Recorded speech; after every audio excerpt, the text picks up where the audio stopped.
Bismillahirrahmanirrahim. Assalamualaikum warahmatullahi wabarakatuh.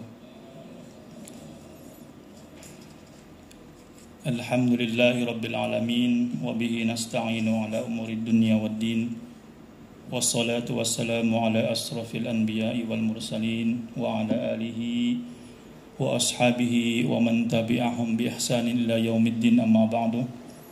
Allahumma salli ala sayyidina Muhammadin wa ala ali sayyidina Muhammad wa ala alihi wa ashabihi wa man tabi'ahum bi ihsanin ila yaumiddin, amma ba'du. Jamaah salat zuhur yang dimuliakan Allah Subhanahu wa taala, alhamdulillah kita dapat berjumpa kembali dalam rangka bersama-sama mengkaji tafsir ayat ahkam. Pada pertemuan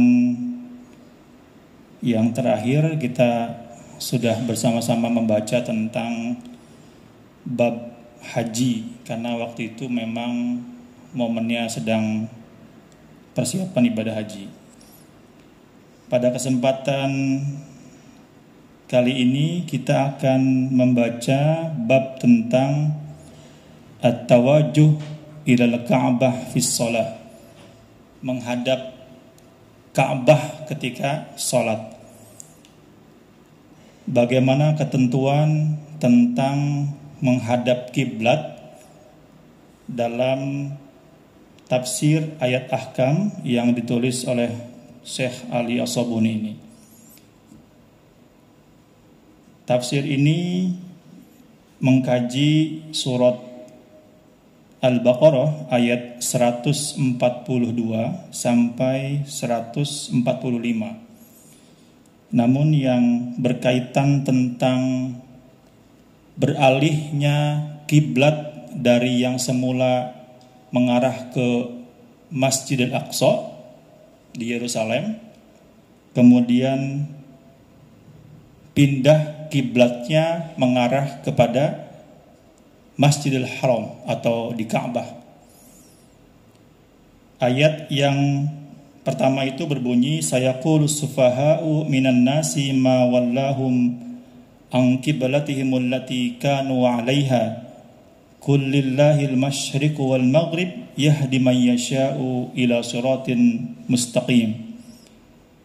Sampai ayat yang 145.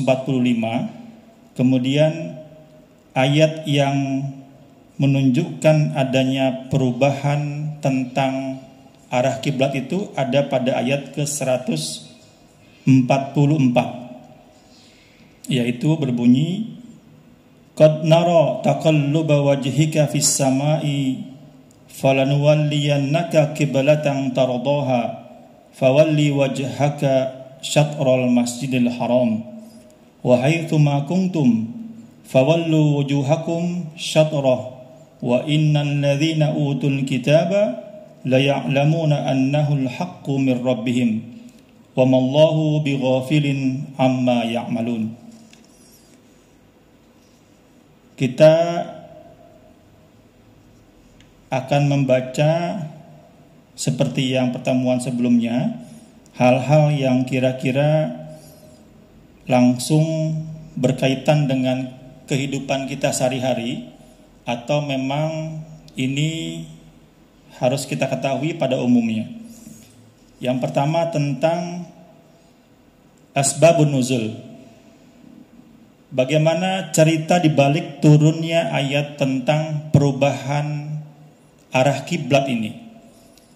Ada dua riwayat yang menunjukkan tentang kisah asbabun nuzul. Yang pertama, akhrajal Bukhari wa Muslim anil Barra'i bin Azib anna an-nabiy sallallahu alaihi wasallam kana awwala ma nazala al-Madinah nazala ala akhwalihi min al-ansar wa annahu shalla ila baitil muqaddas 16 shahran wa kana yu'jibuhu an takuna qiblatuhu ila al-bait wa annahu shalla awwala salatin salaha salatal asri wa shalla ma'ahu qaumun fa kharaja rajulun mimman kana shalla ma'ahu famarra ala ahli al-masjid wa hum raki'un faqala ashhadu billah laqad sallaitu ma'an nabi sallallahu alaihi wasallam qibala makkah fadaru kama hum qibala al-baiti wa kana alladhi qad mata 'ala al-qiblati qabla an tahula qiblat al-baiti rijalan qatalu lam nadar ma naqulu fihim fa anzalallahu wa ma kana Allahu liyudhi'a imanakum. Kisah yang pertama ini menceritakan tentang Rasulullah sallallahu alaihi wasallam ketika tinggal di Madinah. Pertama kali sampai di Madinah, beliau memasuki kediaman paman-pamannya di Madinah. Nazala ala akhwalihi minal ansor. Paman-paman ini dari kaum Ansor. Wa annahu shalla ila baitil muqaddas. Dan Rasulullah selama di Madinah salatnya menghadap ke Baitul Muqaddas, ke Yerusalem, Palestina.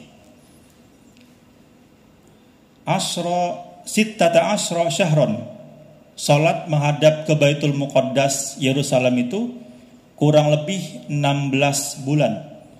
Kalau di tafsir yang lain ada beberapa riwayat yang menyebutkan 17 bulan. Ada juga yang menyebutkan 18 bulan.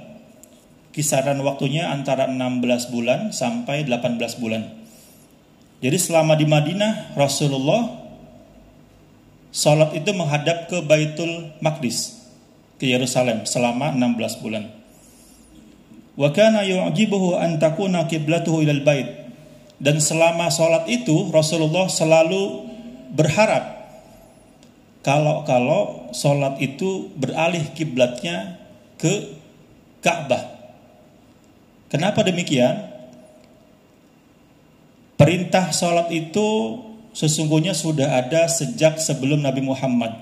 Cuman belum sempurna sebagaimana ditentukan bacaan, kemudian rukun-rukunnya, syarat-syaratnya.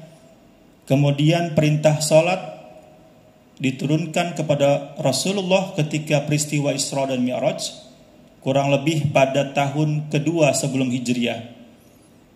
Saat itu perintah salat 5 waktu yang wajibnya dan menghadap kiblatnya ke Baitul Maqdis pada saat pertama kali perintah salat itu diwajibkan.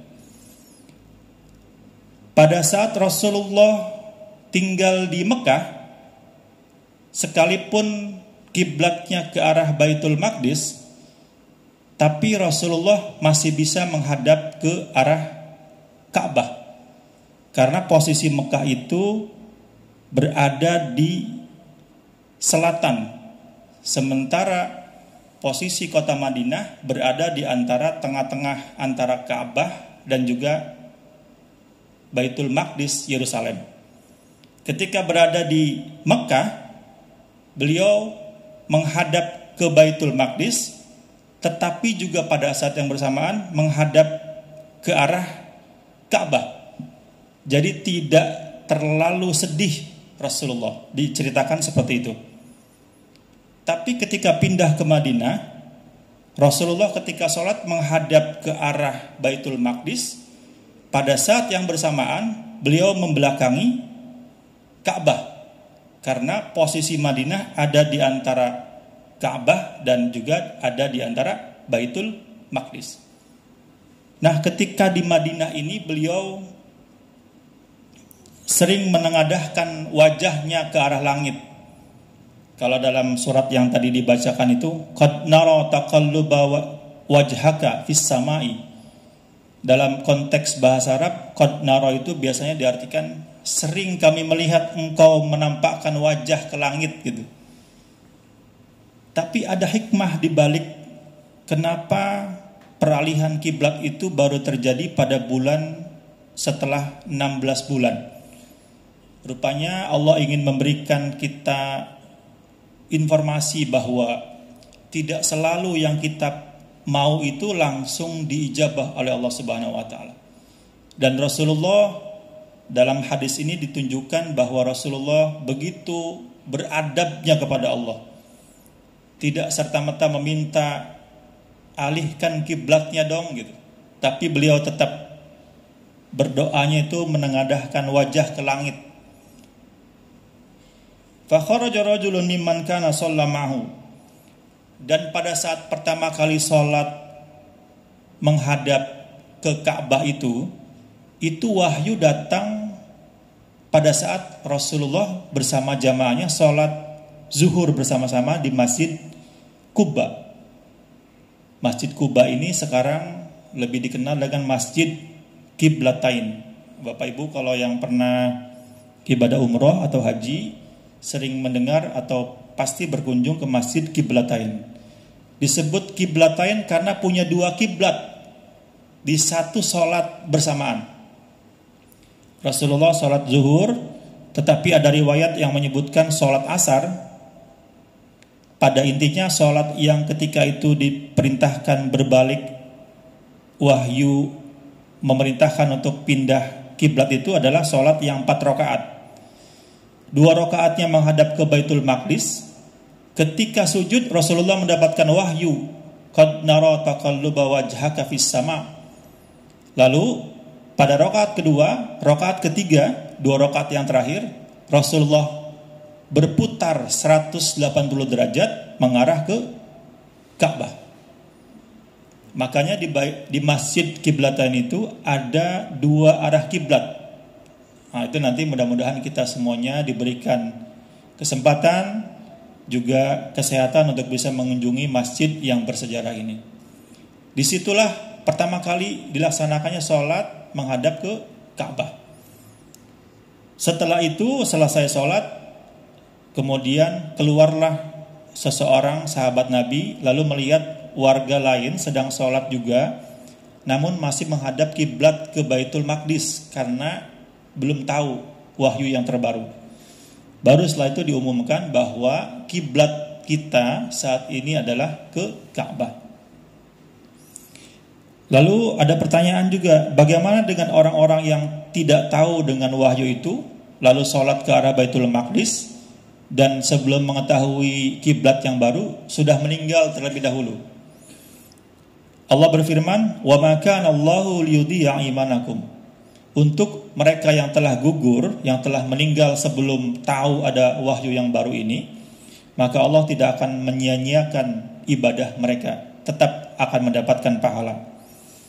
Riwayat yang kedua, wa 'anil Barra'i anna Rasulullah sallallahu alaihi wasallam kana yusalli nahwa Baitul Maqdis wa yukathiru an-nadhra ila as-sama'i yantadhiru amrallahi fa anzalallahu qad nara taqalluba wajhika fis sama' faqala rijalun minal muslimin wadadna law 'alimna ilma man mata minna qabla an tasarrafa ila al-qiblati wa kaifa bi salatina nahwa Baitul Maqdis fa anzalallahu wa ma kana Allahu liyudhi'a imanakum.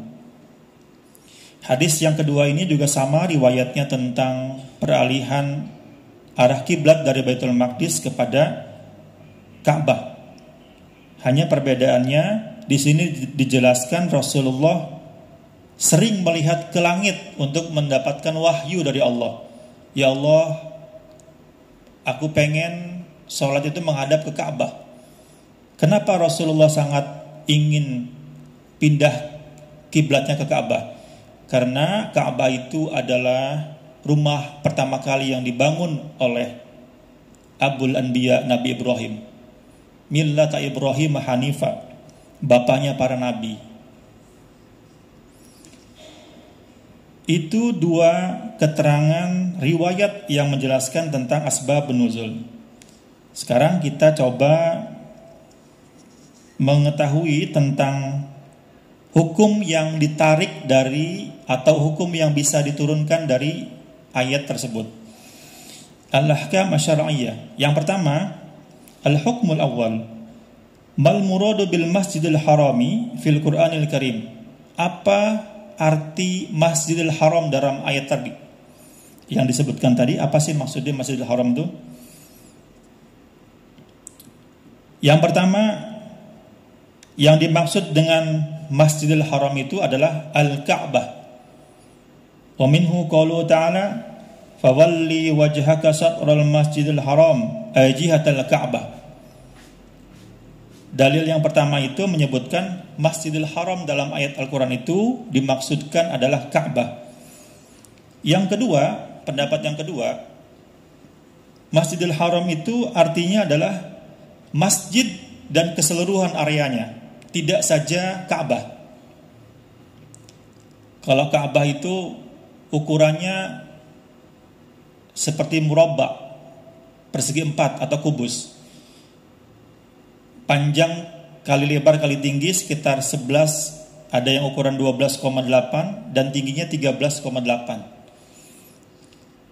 Itu kalau kita berpatokan dengan pendapat yang pertama, maka Masjidil Haram itu diartikan sempit, yaitu diartikan Ka'bah. Pendapat yang kedua menyebutkan Masjid Al-Haram itu seluruh area masjid.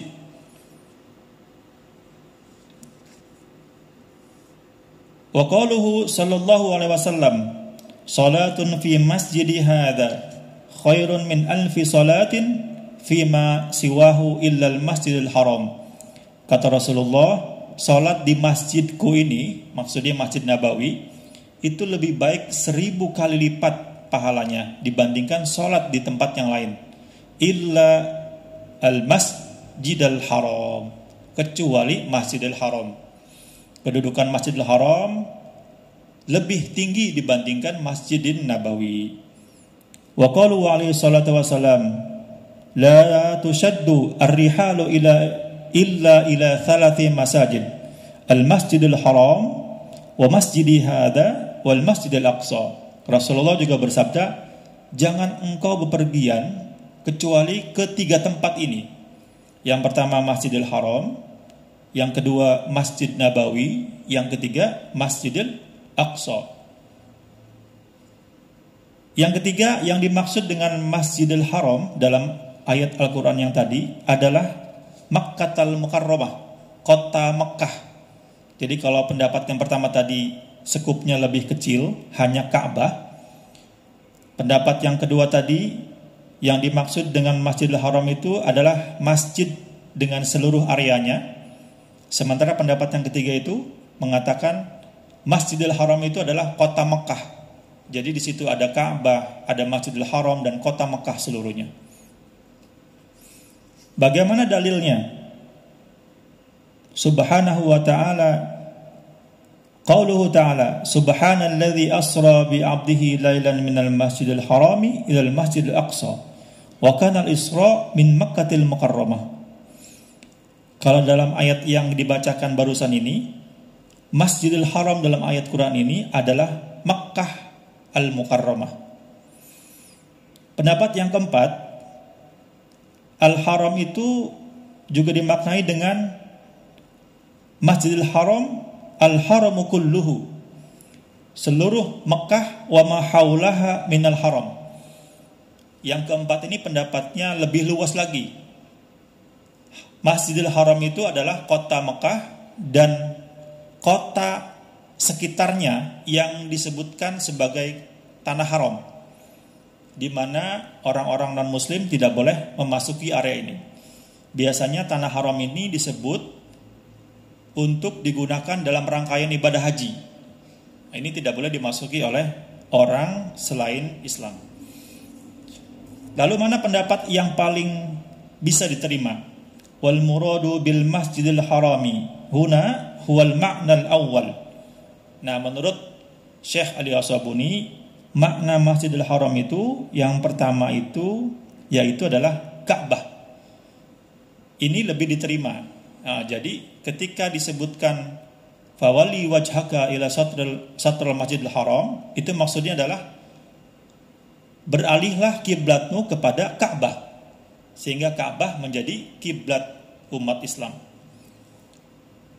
Yang kedua, hukum yang kedua, hal yajibu istiqbalu ainil Ka'bah am yakfi istiqbalu jihatiha. Sekarang kiblatnya sudah beralih nih ke Ka'bah. Pertanyaan berikutnya, apakah yang dimaksud Ka'bah itu hanya Ka'bah dalam bentuknya yang kubus itu, atau boleh asal mengarah kepada Ka'bah. Itu sudah dianggap mengarah kiblat. Nah, termasuk di Indonesia kan kita tidak bisa melihat langsung kiblat atau Ka'bah itu ya. Ada beberapa pendapat. Yang pertama, kalau kita kelompokkan ada dua. Yang pertama, pendapatnya Imam Syafi'i dan Imam Hambali, annal wajib istiqbalu ainil Ka'bah. Jadi menghadap kiblat secara langsung itu adalah wajib. Pendapat yang kedua yaitu Imam Hanafiyah dan juga Malikiyah, annal wajib istiqbalu jihatal Ka'bah. Jadi yang wajib itu adalah menghadap kiblatnya, bukan melihat kiblatnya, bukan melihat Ka'bahnya. Baru di sini dijelaskan dalil-dalil mengenai dua pendapat tersebut. Pada intinya, dalil yang kedua, pendapat yang kedua ini lebih dapat diterima. Karena pendapat yang kedua ini memungkinkan orang yang di luar Mekah untuk juga bisa menghadap ke kiblat. Pendapat yang kedua berdalil istadalla al-Malikiyyah wal Hanafiyah ala madhhabihim bil kitabi wa sunnati wa amal sahabah. Al-Quran itu menyebutkan fawalli wajhaka syatral masjidil haram.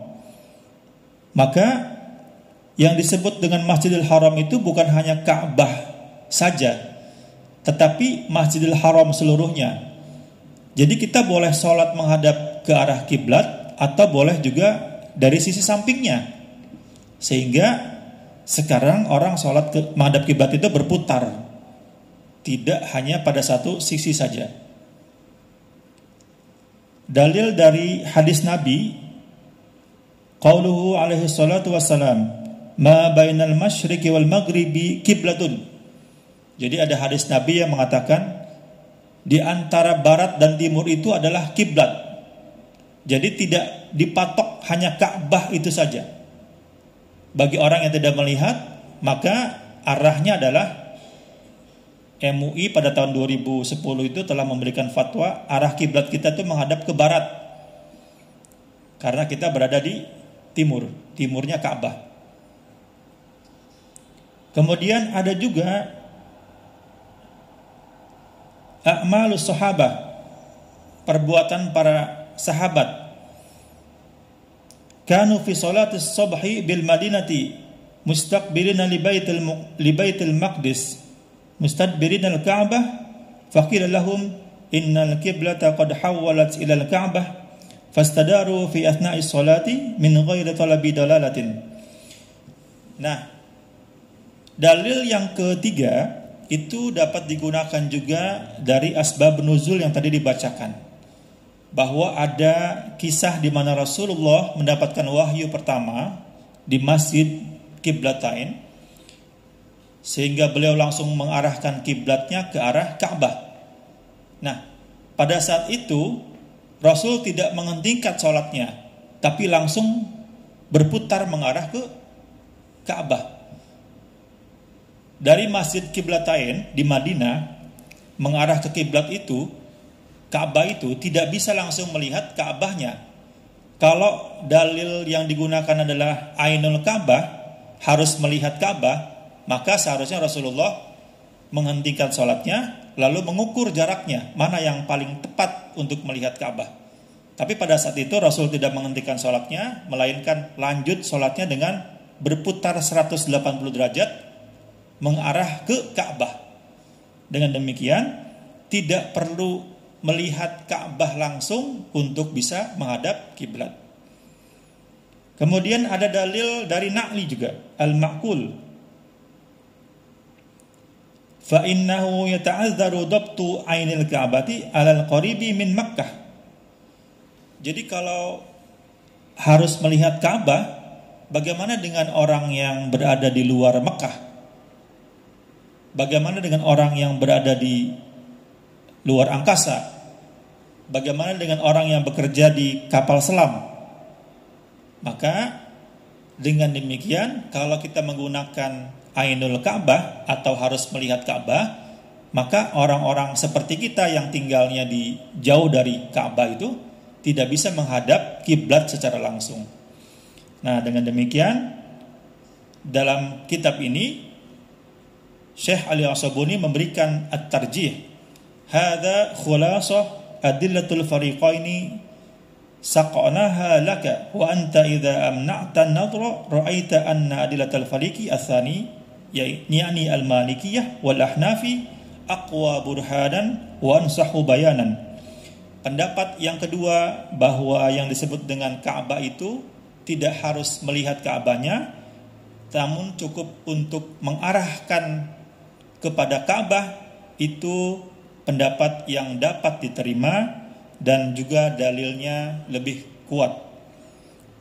Jadi kalau kita melihat ulama sekarang ini berpendapat orang yang berada di sekitar Masjidil Haram yang melihat langsung Ka'bah, maka kiblatnya langsung Ka'bah. Sementara orang yang berada di luar Masjidil Haram tapi masih berada di area Makkahul Mukarramah, maka kiblatnya adalah Masjidil Haram. Arahnya ke arah Masjidil Haram. Dan orang yang berada di luar Makkahul Mukarramah, baik itu yang di timur maupun yang di barat, seperti kita yang ada di Indonesia, yang tidak bisa langsung melihat Masjidil Haram, tidak bisa melihat langsung Ka'bah, maka kiblatnya adalah arah Masjidil Haram. Kemudian, apakah kiblat itu harus sesuai dengan ukuran Ka'bah? Kalau ukuran Ka'bah itu panjang dan lebarnya itu kurang lebih 11 sampai 12 meter. Maka kalau kita mengikuti pendapat Ainul Ka'bah, yaitu harus sesuai dengan panjang Ka'bah. Kalau ada shaf jamaah yang lewat dari 12 meter, misalkan 15 meter lebar dari jamaahnya itu, maka jamaah yang melewati 12 meter itu tidak masuk dalam kategori menghadap kiblat karena melebihi Ka'bah. Nah, itu kalau menggunakan pendapat yang Ainul Ka'bah. Tetapi ulama memberikan tarjih, termasuk Syekh Ali As-Sabuni ini, bahwa tidak terikat dengan panjangnya Ka'bah. Namun selama dia mengarah kepada Ka'bah, mengarah kepada Masjidil Haram, maka itu dianggap atau sesuai dengan ketentuan menghadap kiblat. Lalu bagaimana dengan sholat menghadap kiblat? Kalau misalkan bumi ini bulat, boleh nggak kita menghadap kiblatnya menghadap ke arah timur? Kan nanti sampai juga tuh ke Ka'bah katanya gitu. Nah, ini banyak pertanyaan.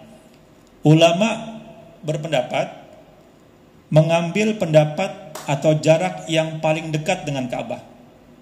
Posisi Indonesia dengan Ka'bah itu lebih dekat menghadap ke arah barat dibanding menghadap ke arah timur. Namun dari sisi teknologi, ada negara atau kota yang posisinya itu ada di tengah-tengah. Dia bisa menghadap barat, bisa menghadap timur ke arah kiblatnya. Adanya kalau tidak salah di Prancis. Itu persis berada di tengah-tengah. Jadi kalau mau menghadap barat dia jaraknya sama dengan menghadap ke timur. Nah, negara itu boleh atau kota itu dibolehkan menghadap kiblatnya ke barat atau ke timur. Tetapi untuk ketertiban dan juga untuk kepastian masyarakatnya, biasanya majelis ulama setempat memberikan fatwa yang sebaiknya itu mengarah ke arah barat, misalkan begitu. Jadi supaya tidak ada jamaah yang satu menghadap barat, yang satu menghadap timur, karena dibolehkan dua-duanya boleh gitu ya. Untuk ketertiban biasanya ditetapkan salah satu menghadap ke barat atau ke timur. Baik jamaah yang dimuliakan Allah Subhanahu wa taala, pada kesempatan kali ini kita cukupkan mempelajari dua hukum dari kiblat yang sekarang kita sedang yakini bahwa Ka'bah itu adalah kiblat umat Islam. Nah, jadi mempelajari kiblat ini mudah-mudahan menjadi tambah yakin bahwa kita betul-betul menghadap ke arah kiblat itu memang diperintahkan Allah Subhanahu wa taala. Bukan semata-mata menghadap ke fisik Ka'bahnya gitu ya, tetapi memang semata-mata melaksanakan perintah Allah Subhanahu wa taala.